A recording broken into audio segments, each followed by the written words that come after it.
Let's bring in David Kudla. He's the founder, CEO, and chief investment strategist at Mainstay Capital Management.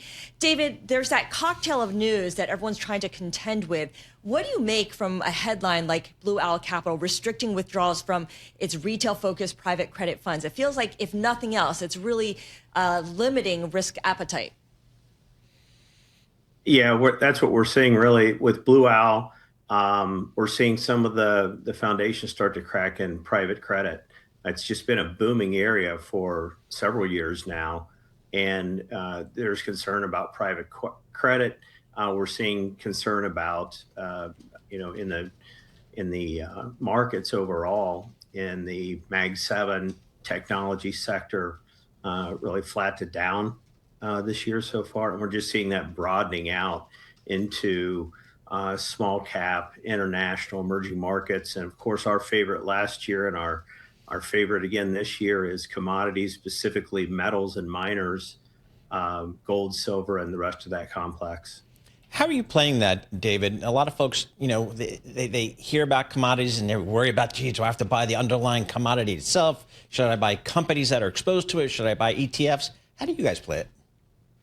Yeah, we're doing it through ETFs. We want that daily liquidity.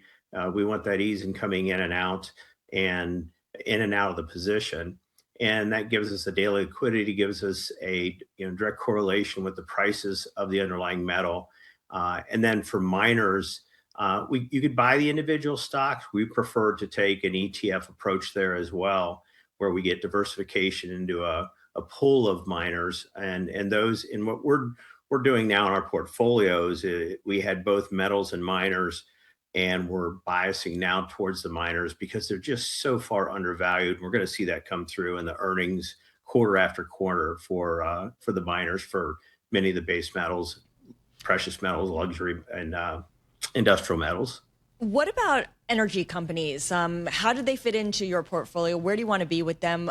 We're seeing oil prices surge. There's a lot of questions over whether there's going to be conflict in Iran. And of course, we know that the president has called upon big oil to play a starring role in rebuilding Venezuela's energy industry, crumbling energy industry. But there's a lot of conditions that need to be met before that can begin.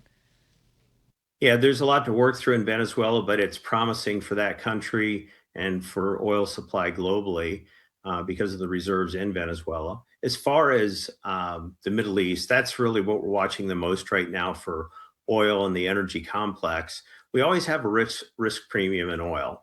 It can be anywhere from $5 a barrel to 10 or 15 or 20 or even higher. And what we're seeing right now is that risk premium is growing as the chances of really a major regional war as a worst case scenario for oil.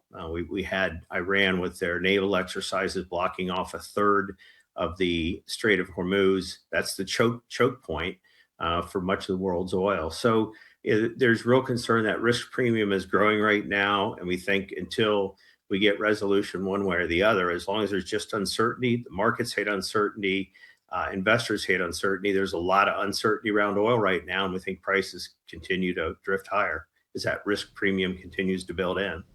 David, last May on the show, you kind of went on the record talking about maybe shorting long-term Japanese government bonds. I think that was a good trade. What's your call there these days? We're still there. It has worked out very well. And it's really just a function of a significant change, a secular change in policy in Japan after more than 3 decades of ultra low interest rates. The 30 and 40-year bond were near zero at one time, now over 3%. So we look at the yields on Japanese bonds. They don't look that high historically compared to other bonds around the world, U.S. sovereign debt. But for Japan, those yields have literally been skyrocketing. And there's some interesting dynamics when, usually if rates are going up, the country's currency is going up as well, climbing as well. We've seen the yen decline as rates gone up. So there are some real issues in Japan and how they deal with this going forward.